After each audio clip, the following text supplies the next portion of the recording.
vive e reina para todo sempre. Amém.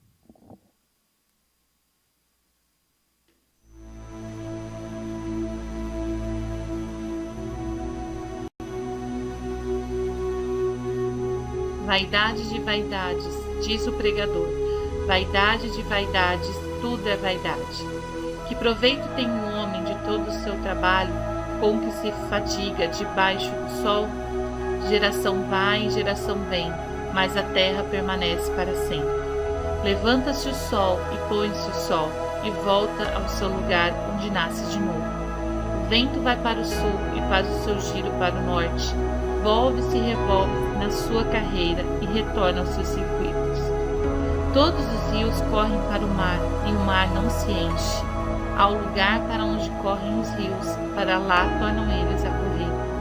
Todas as coisas são canseiras tais que ninguém as podem exprimir.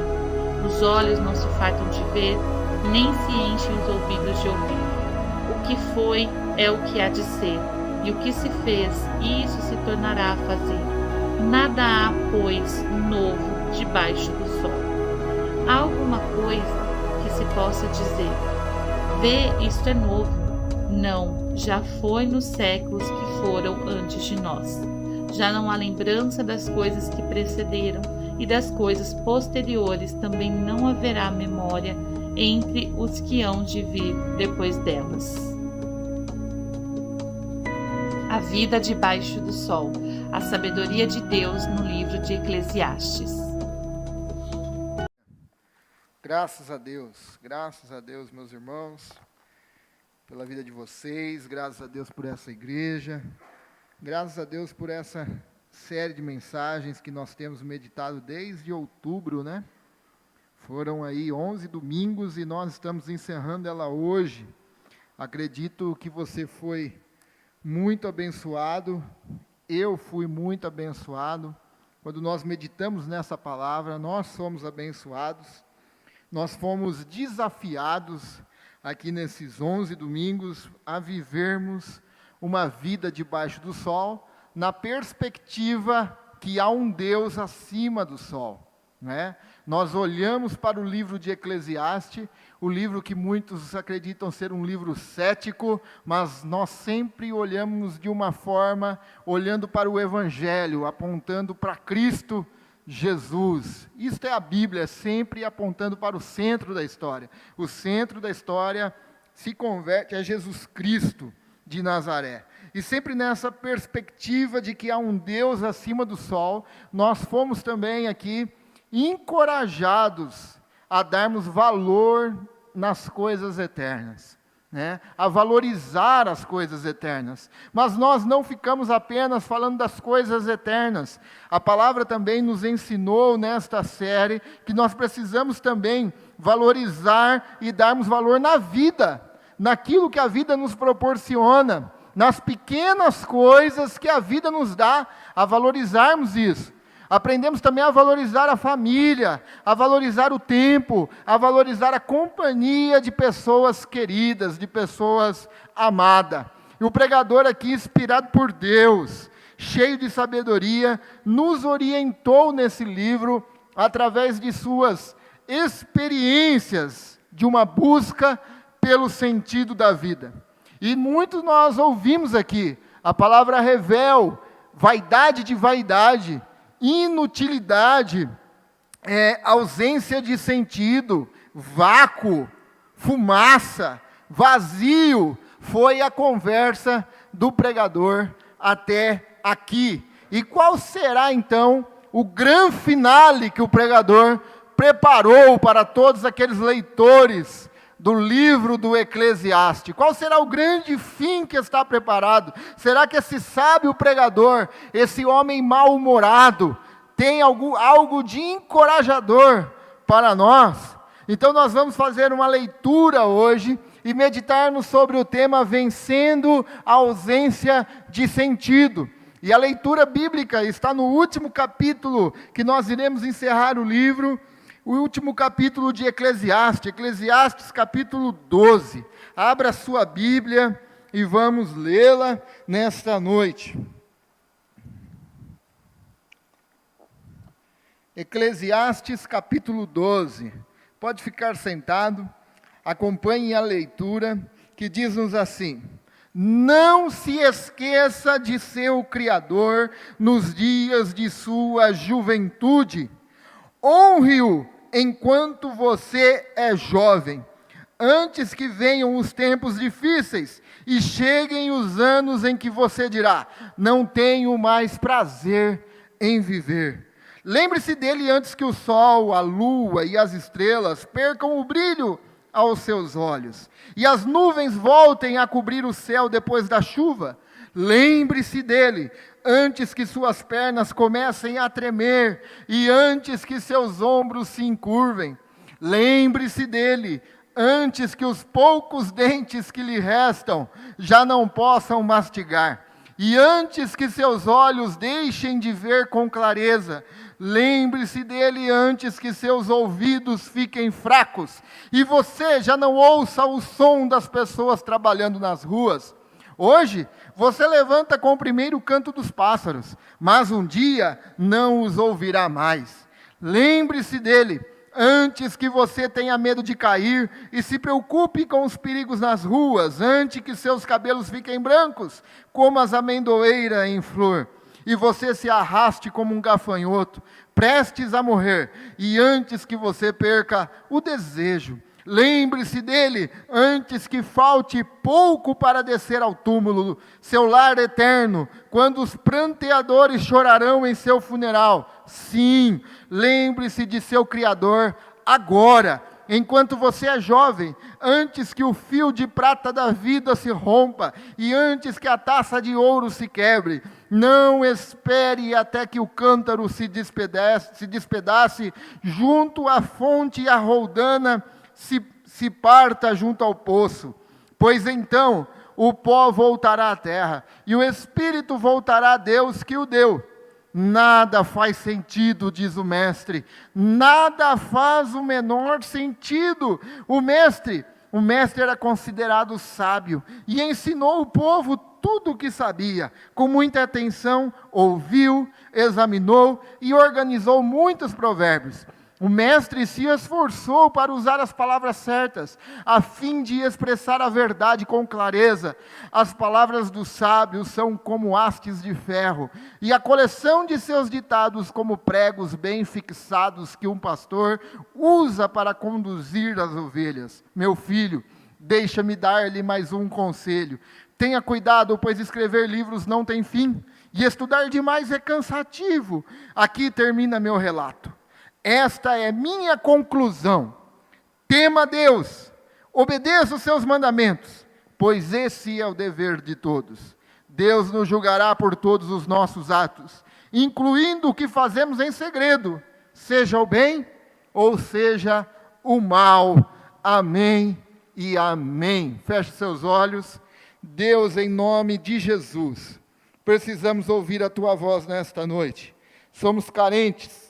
Tenha misericórdia de nós, fala conosco, em nome de Jesus, amém e amém.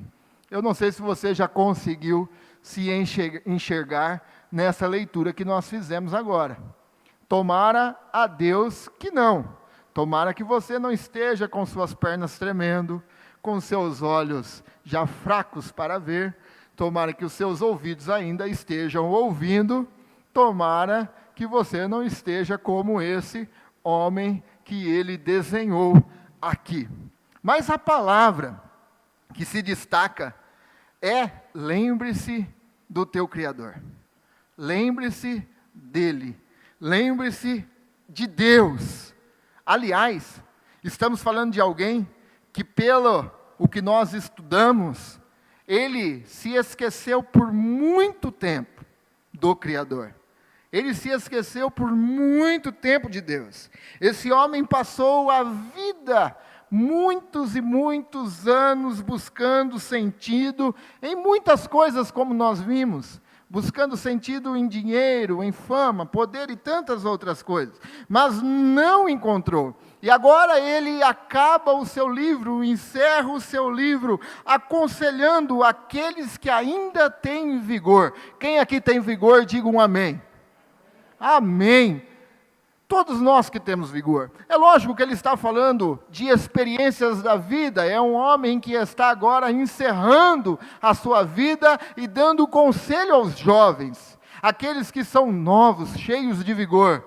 Mas também para nós, que temos ainda muito tempo, muita carreira ainda para criar, muitas coisas para fazer para Deus. Então, ele dá alguns conselhos de o que realmente interessa, o que realmente tem valor, o que vale a pena, o que tem sentido. Mas eu quero pensar primeiramente com vocês sobre todo esse estudo que nós fizemos aqui.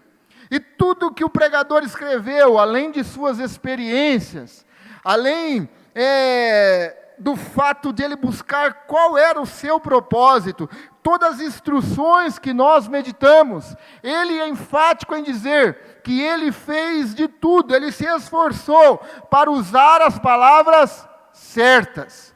E quando nós olhamos, nós falamos palavras certas. Alguém tem outra tradução aí? Diga para mim, por favor, a Ara, como que diz? Versículo 10. Quem tem, por favor, leia aí para nós. Quem encontrou? Eclesiastes 12:10, versão Ara.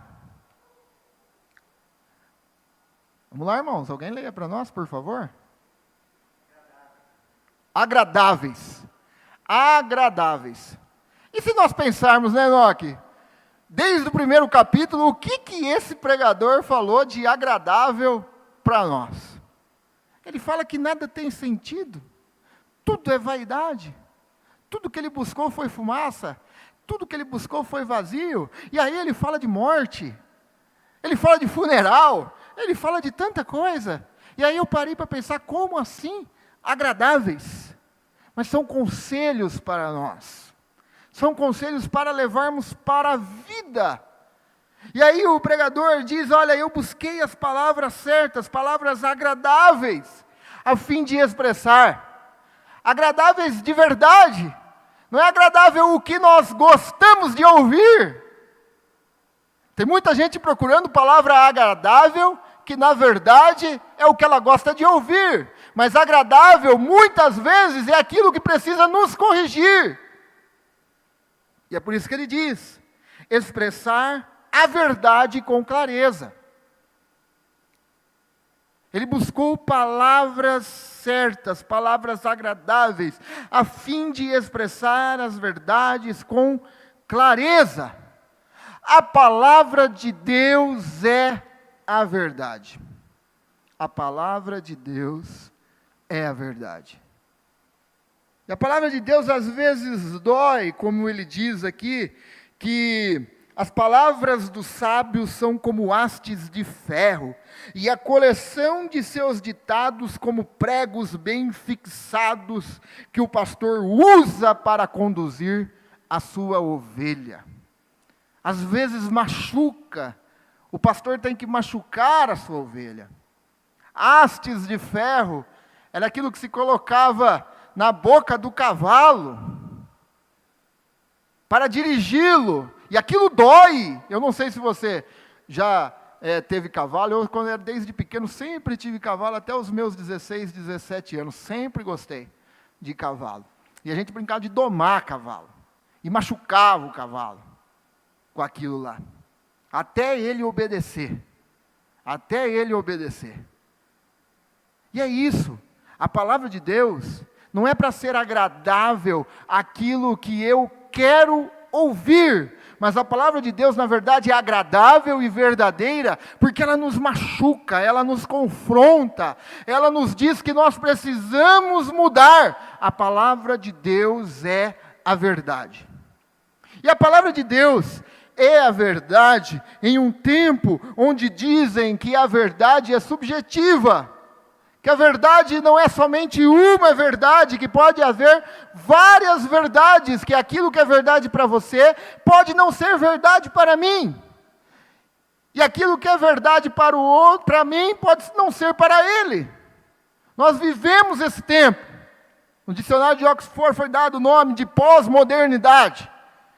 Esse mundo de pós-modernidade onde há muitas verdades. E a verdade é relativa. Nós vivemos esse tempo. Mas para nós, a palavra de Deus, ela é imutável. Nossa única regra de fé e de prática. Se você quer saber se o que você está vivendo, se o que você está vendo, se aquilo que você está assistindo é certo, essa é a nossa única regra de fé e prática. Ela é a palavra de Deus. E eu vi uma reportagem esses dias no G1, na internet, vários pastores, e a reportagem dizia: movimento evangélico de pastores trazem uma nova narrativa bíblica. E, aliás, um dos que estavam lá eu conheço. Dizendo que o que a Bíblia foi escrita não é mais para os tempos de hoje. É lógico que os costumes não é, mas os valores eternos, doutrinários, continuam sendo o mesmo. Pecado não deixa de ser pecado. Então nós vemos hoje movimentos dentro da igreja, trazendo umas novas narrativas bíblicas, uma nova interpretação bíblica, para então trazer uma nova verdade. Uma nova verdade. Não, para nós, a palavra de Deus é a verdade. Ela é imutável. Ela não apenas contém a palavra de Deus, ela é a palavra de Deus, ela é a própria boca de Deus falando aos povos, ela é as boas novas de salvação, ela é o poder que transforma as vidas, é a ferramenta. E o que torna esse livro de Eclesiastes a verdade não é porque ele está citando experiências da vida dele, não é porque ele está citando tudo aquilo que ele fez, mas é porque ela é inspirada por Deus. E olhando à luz do Evangelho, nós vamos sempre convergir em Cristo Jesus. Ela é a verdade. E o mundo carece da verdade. O mundo precisa ouvir a verdade das Escrituras. O mundo precisa ouvir a palavra de Deus. A verdade de Deus para os homens. A Bíblia é um manual de instruções também. Ela nos instrui, ela nos ensina. E quando nós olhamos para a palavra como um manual de instruções, nós percebemos então que os mandamentos de Deus não são apenas restrições impostas por um Deus melindroso, mas nós veremos que é caminho de vida para nós. Aqui nós vamos encontrar tudo. Caminho de vida, seja ela vida presente e vida eterna. Ela vai nos mostrar como viver, como conviver e como herdar o reino de Deus. A Bíblia é a verdade que nos direciona para tudo aquilo que é verdadeiro. É a Bíblia. Ela é a verdade. E eu concordo com James Smith que ele disse: conversão não é a chegada no destino final. Não é você chegar no ponto final. Mas conversão é a aquisição de uma bússola que te coloca no caminho certo. Qual é essa bússola que nos coloca no caminho certo? É a bendita palavra de Deus. A Bíblia nos coloca no caminho certo. A Bíblia nos mostra qual é o caminho certo. A Bíblia nos direciona para o relacionamento certo. A Bíblia nos direciona para a cruz do Calvário. Ela é a bússola para todos nós. Tem pessoas, meus irmãos, que leem a Bíblia e quando leem, sentem um sentimento de dever cumprido. Paguei. Está pago agora esse tempo meu com Deus, e parece que é Deus que está saindo beneficiado por aquele tempo que passou lendo a Bíblia. Nós somos os maiores beneficiados quando nós lemos a Bíblia, quando nós meditamos na palavra de Deus. Ela é a verdade, ela nos leva para tudo aquilo que é verdadeiro, que é Deus. Eu sou o caminho, a verdade e a vida. A Bíblia nos direciona para a verdade, que é Cristo Jesus. A pergunta para nós hoje, então, para nós encerrarmos essa série de mensagens, é: quais são as conclusões do Eclesiastes para vencermos o sentido da vida? Depois de nós vermos que esse pregador, nessa busca de sentido, nessa busca desenfreada de propósito, foi em coisas, foi em dinheiro, foi em poder, foi em fama, foi em sexo, foi na morte, foi na vida, foi em busca de alegria e tantas outras coisas. Quais são as conclusões finais do pregador? Qual é a conclusão desse homem que se desgastou, buscando qual era o seu propósito? Desgastou, ele gastou tempo, gastou dinheiro, gastou influência, empenho. Qual é a conclusão deste homem?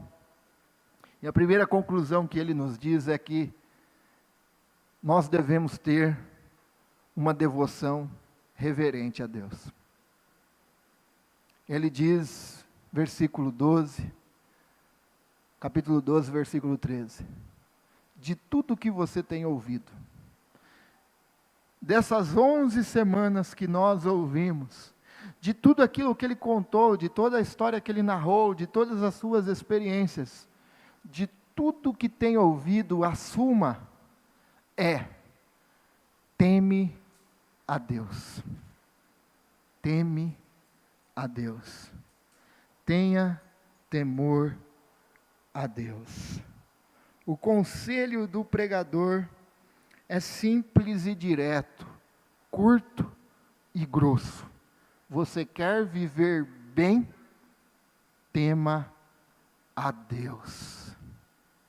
Você quer ter uma vida boa? Você quer ter uma vida boa não em bens, porque isso ele buscou?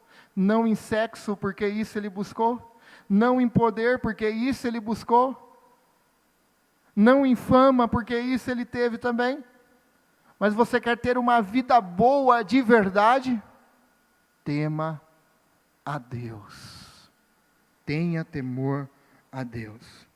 E nós já falamos isso, que temor aqui não tem o significado de medo, mas tem o significado que temer ao Senhor é reverência, que nos deixa pasmos diante da santidade de Deus.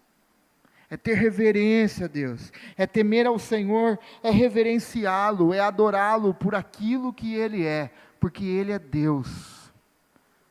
Ele não precisa fazer, Ele não precisa agir, Ele não precisa dar, Ele faz porque a sua benevolência dura para sempre, porque Ele é bom.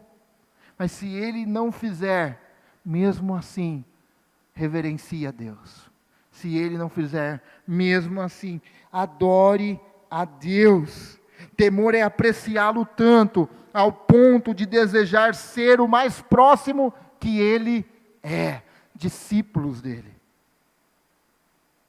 Temor ao Senhor. A conclusão do Eclesiastes é: tema a Deus. Não busque significado em outras coisas, porque o verdadeiro significado está em reverenciar Deus, em adorar Deus. Meus irmãos, estamos vivendo um tempo em que as pessoas estão se esfriando cada vez mais, fala a verdade. Se você olhar para si, se eu olhar para mim, eu chego a essa conclusão. Eu não preciso olhar para as pessoas. Olhe para si mesmo. Olhe cada um para si mesmo. Nós estamos nos esfriando cada vez mais. As pessoas têm se esfriado cada vez mais. Congregar já é segundo plano para muitos. Se reunir com a comunidade local já é segundo plano para muitos. E a internet veio e ainda piorou cada vez mais. As coisas de Deus têm ficado em segundo plano. buscar ser cheio do Espírito Santo, tem ficado em segundo plano. Oração tem ficado em segundo plano. Devocional com Deus, eu não tenho tempo. Tem tempo para tudo, mas não tem tempo para passar com Deus. As coisas de Deus e Deus têm ficado em segundo plano. Olhe para si, não olhe para os outros. Nós chegamos a essa conclusão. Meus irmãos, sabe o que nós cristãos do século 21 nós precisamos? Precisamos de temor a Deus. Precisamos de mais temor a Deus. Precisamos de mais respeito. A gente respeita tantas pessoas, mas com Deus nós tratamos de forma diferente. Nós precisamos respeitá-lo mais, nós precisamos reverenciá-lo mais, nós precisamos ter desejo de nos envolvermos mais com Ele e com as coisas dEle. Nós precisamos, não podemos estar apáticos, nós precisamos ser cheios dEle, a nossa vida tem que estar cheia dEle, nós precisamos transmitir Ele, de nós tem que fluir Ele, nós precisamos temer a Deus. É isso que nós estamos precisando, de mais temor a Deus. Mais respeito com Deus. Mais reverência com Deus. Se nós não mudarmos essa chave do temor, nós vamos cada vez mais ficar apáticos. E jogar a culpa nos outros, transferir a culpa para o governo, transferir a culpa para o presidente, transferir a culpa para o governador, transferir a culpa para o cara da rua, transferir a culpa para o bairro que não dá certo, transferir a culpa para os outros. O que nós precisamos é mudar a chave. Nós precisamos de mais temor a Deus. Precisamos respeitá-lo, reverenciá-lo, adorá-lo. E sabe de uma coisa? Quando nós agimos assim, o maior beneficiado somos nós. Não é outro, somos nós. Mas ainda que alguém peque 100 vezes, peque 100 vezes e continue a viver por muito tempo, sei que aqueles que temem, aqueles que respeitam, aqueles que reverenciam, aqueles que adoram, terminarão. Pode não ter resultado aqui, mas lá no final terminarão bem. Mas isso não é aqueles que frequentam, aqueles que são membros da igreja, aqueles que não perdem nada. Não é para quem teme a Deus. Para quem teme a Deus. Nós precisamos temer mais a Deus. A igreja do nosso tempo tem vivido de forma onde as coisas de Deus têm sido secundárias. O tempo com Deus tem sido secundário. Eu tenho tempo para tudo, mas não tenho tempo para dedicar com Deus. Não tenho tempo para me envolver nos trabalhos da igreja. Não tenho tempo para me envolver das coisas de Deus. Eu não tenho tempo para transmitir esse evangelho que salvou a minha vida. E eu sou egoísta, eu quero só para mim. Nós precisamos mudar a chave. O maior beneficiado somos nós. Mas é para quem teme, para quem reverencia, para quem adora, para quem respeita. Nós da igreja desse século precisamos temer a Deus. Senão cada vez mais nós vamos ficar mais apáticos, mais prostrados, mais desanimados. Mas a segunda conclusão do pregador para nós é: obedeça a essa palavra. Obedeça a palavra de Deus. A suma é: teme a Deus e guarda os seus mandamentos. Guarda os seus mandamentos. Guardar aqui não é apenas colocar em algum lugar. Senão isso vira ortodoxia, que é conhecimento sem vida. Não é você pegar e colocar em outro lugar. Não gera vida isso. Mas é guardar, traz a ideia de receber e colocar em prática. Não só ouvir, mas praticar essa palavra. Dar testemunho de que eu vivo isso. E as pessoas precisam olhar e falar, ele prega, ele fala, ele dá testemunho com autoridade. Com autoridade. É a junção da ortodoxia, da palavra, da ortopraxia, prática. Tem que ter união nisso. Frequentar cultos, meus irmãos, é essencial, sim. É essencial, mas não é sinal ainda de que você está colocando essa palavra em prática lá fora. A pessoa pode vir, ouvir, sair da mesma forma, agredir esposa, agredir esposo, brigar, dar mau testemunho, roubar, burlar, mentir, e entrar e sair aqui anos e anos. Sabe qual que é a suma do pregador?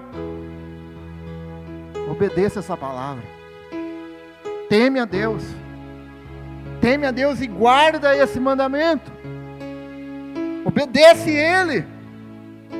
A maior prova de amor é a obediência. A maior prova de amor é a obediência.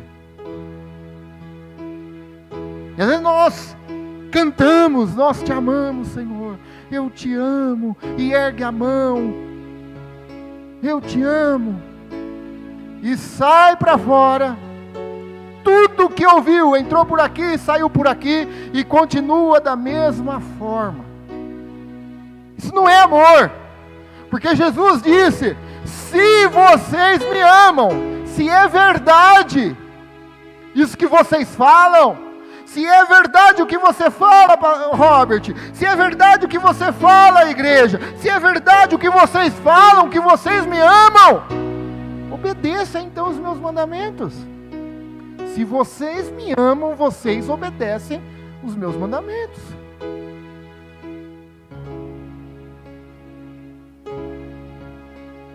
Mas se eu falo que amo e faço aquilo que a Bíblia condena, isso é um amor hipócrita, mentiroso, amor de momento, amor de domingo de 1h30.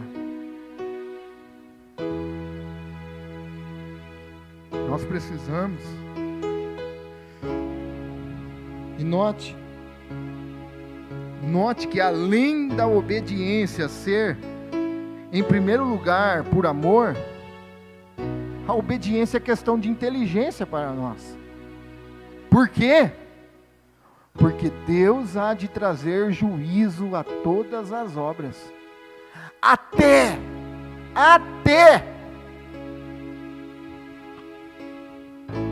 Quando a gente fala até, a gente acrescenta um pouco mais, não é? Até as que estão escondidas, quer sejam boas. Se você faz boa, sua mão direita, a esquerda não precisa saber, Deus vai trazer isso. Mas também irá trazer as más, as intenções dos nossos corações. Até isso vai trazer à tona. Porque Deus há de trazer a juízo todas as obras. Um dia nós estaremos face a face com Deus. E depende do que nós fizermos aqui, nós vamos saber então e ter a certeza que 70, 80 anos do que nós fizemos aqui foi tempo perdido. Porque agora há uma eternidade para enfrentá-la. Ou para desfrutá-la. De qual lado você quer estar? Quais obras Deus irá trazer à tona? E quando digo isso, isso fala comigo. Robert, você precisa colocar a cabeça no lugar. Isso está falando comigo. Olha, toma cuidado. Toma cuidado. Porque você pode pregar, fazer bonitinho. Mas só Deus sabe. Só Deus sabe. E uma hora vai vir à tona. Isso é questão de inteligência. Se nós pararmos para pensar, obedecer, primeiramente é questão de amor. A maior prova de amor é obedecer. Mas isso é questão de inteligência também. Para nós que agora conhecemos a palavra e sabemos que a palavra de Deus é a verdade, a minha razão, então, o meu raciocínio diz, eu preciso mudar. Deus me deu inteligência. Eu preciso mudar de vida.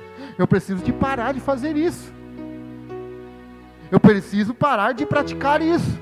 Eu preciso parar de visitar esses sites. Eu preciso parar de conversar com fulana. Eu preciso parar de conversar com fulano. Eu preciso parar de olhar para a grama do vizinho e pensar que é mais verde que a minha. Eu preciso parar de olhar para a família do outro e pensar que aquele marido lá é melhor que o meu, que aquela esposa é melhor que a minha, aqueles filhos são melhores que o meu. Eu preciso parar, porque isso é questão de inteligência. Que Deus uma hora vai trazer à tona. Eu preciso parar. Eu preciso mudar de vida. Um dia, Cristo vai voltar. E será que aquilo que nós cantamos, podemos de verdade chamá-lo Maranata, ora vem Senhor Jesus?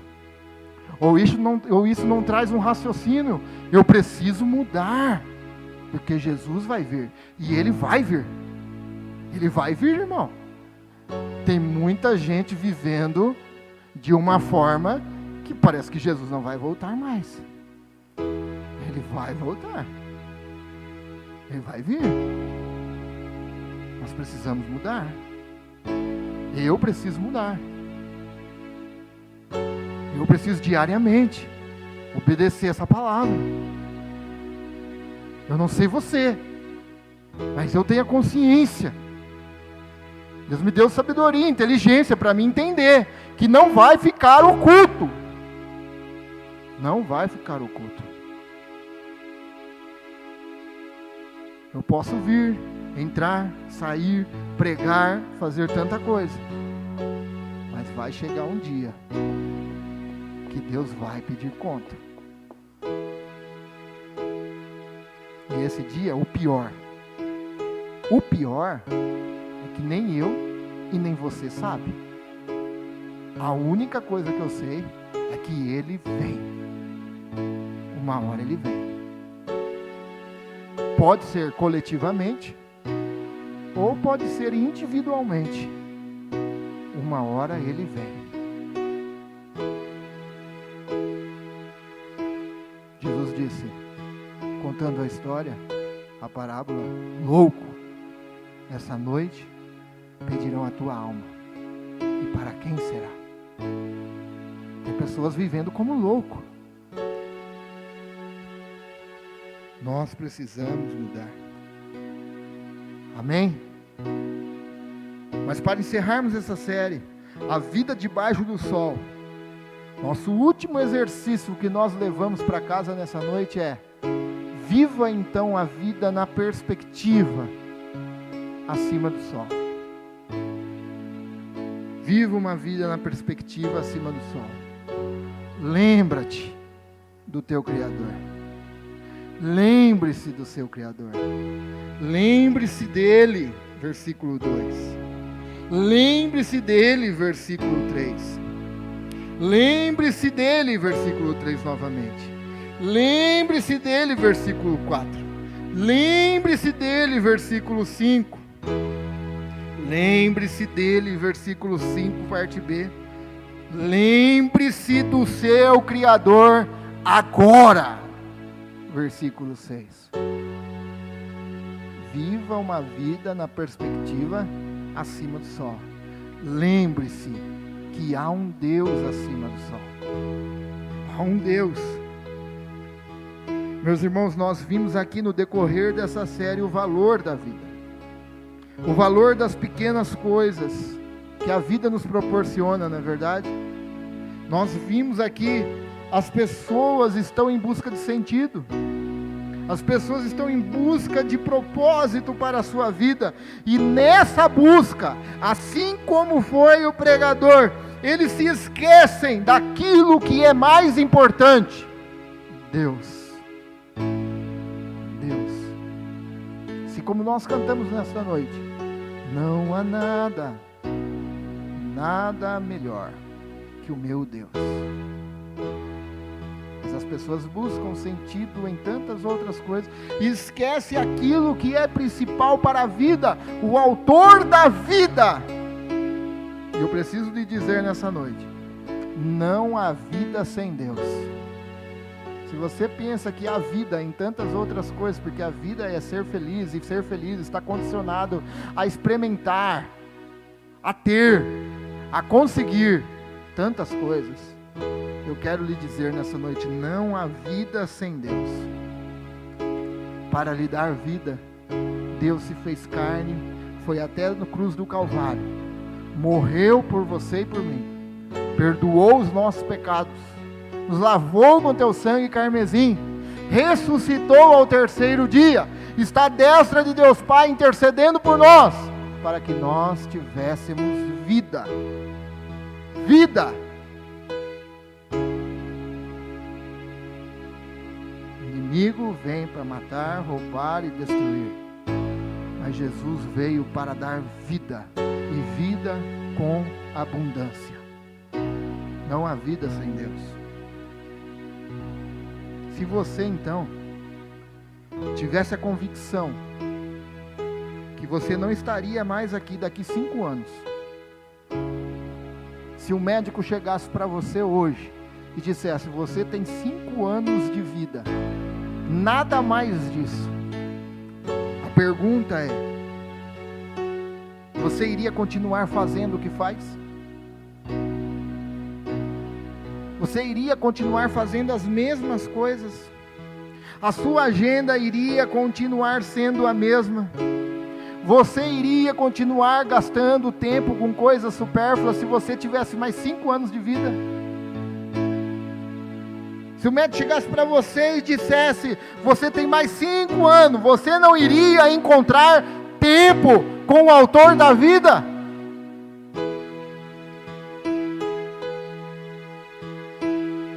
Ou você iria priorizar as coisas que de verdade têm valor? E aí você pensa, não, eu iria priorizar. Eu iria priorizar.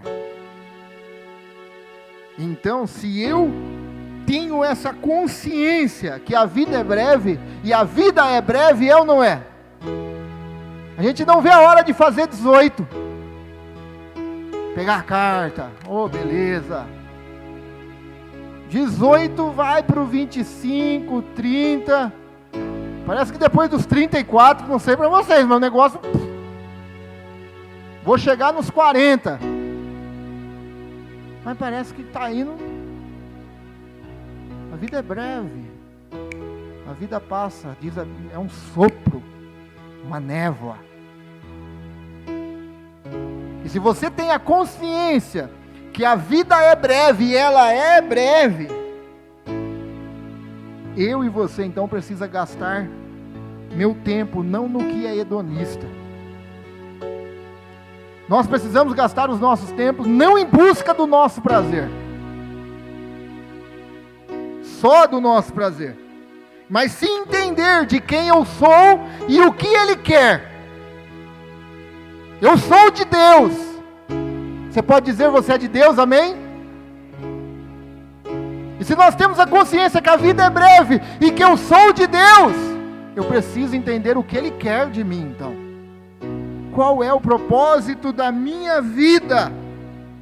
Eu não posso ficar a vida vivendo uma vida de hedonismo, em busca de satisfação, em busca de prazer, em tantas coisas. Eu preciso então que essa vida seja regida pelos valores macros, pelos valores que na verdade pelos valores que é verdadeiro, pelos valores que ficam quando alguém se vai. E quando nós se formos, pelos valores que nós experimentaremos na eternidade. Nós precisamos priorizar as coisas. Deus. Priorizar Deus. Como nós falamos, priorizar a família. Priorizar a missão. Priorizar a vida de discipulado. Nós precisamos disso. Temer a Deus, obedecer os seus mandamentos e nos lembrarmos constantemente do nosso Criador. Nós vamos orar agora. E com esse vídeo, eu quero encerrar.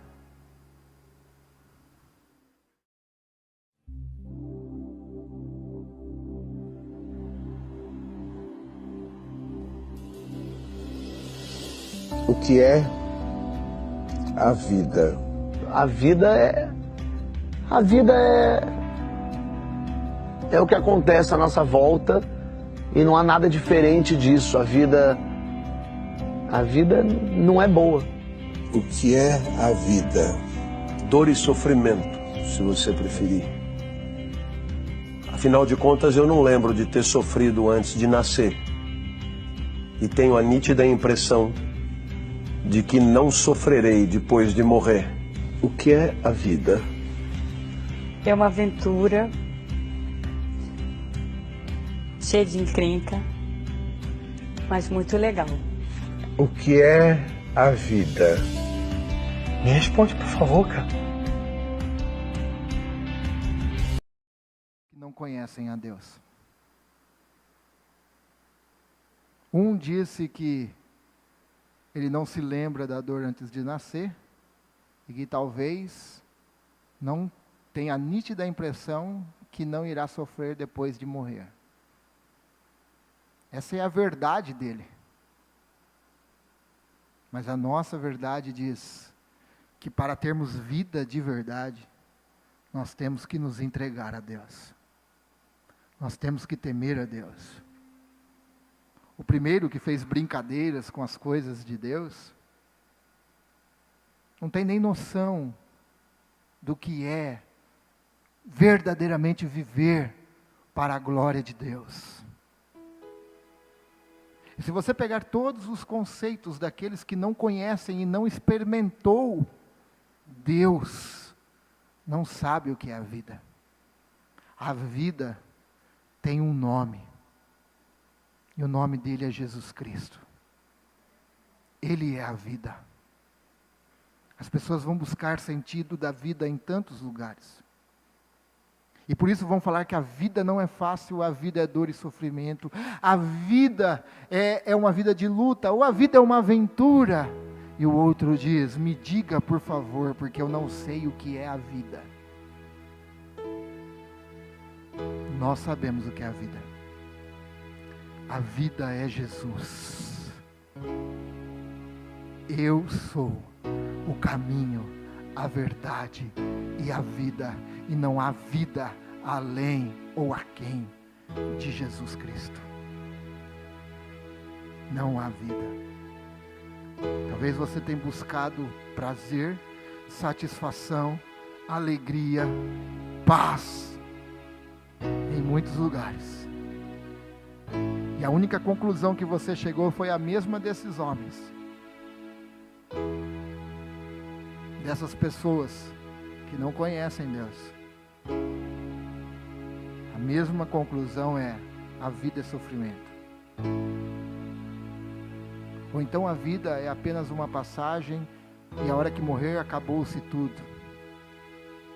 Ou então ela é uma aventura para ser vivida e desfrutá-la de forma hedonista e saciar todo o meu prazer. A vida para nós que temos a verdade, conhecemos a verdade, é Jesus. Eu quero orar por você nessa noite. E eu preciso lhe dizer que você precisa entregar sua vida a Jesus. você precisa se entregar a Cristo. Ou talvez você pode me dizer, eu já me entreguei. Mas você teme, você obedece.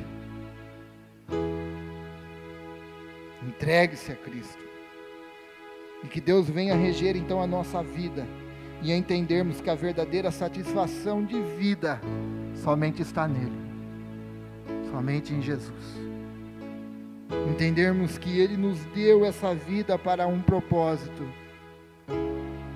O propósito para Ele, para a glória dEle, para a satisfação estar nele. Fazer a vontade dEle. Fora disso, não há vida. Nós precisamos nos entregar a Cristo. O grupo vai louvar a Deus. E eu quero encerrar convidando você então a se colocar de pé.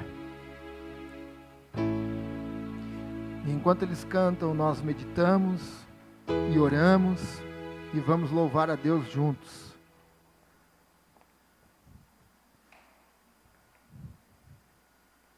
Você que está no seu lar, acompanhando via online, se você deseja se entregar a Cristo nesta noite, ore comigo nesta noite. Ore conosco. Entregue sua vida a Jesus. Entregue sua vida a Cristo. Somente nele você vai encontrar satisfação. Deus, em nome de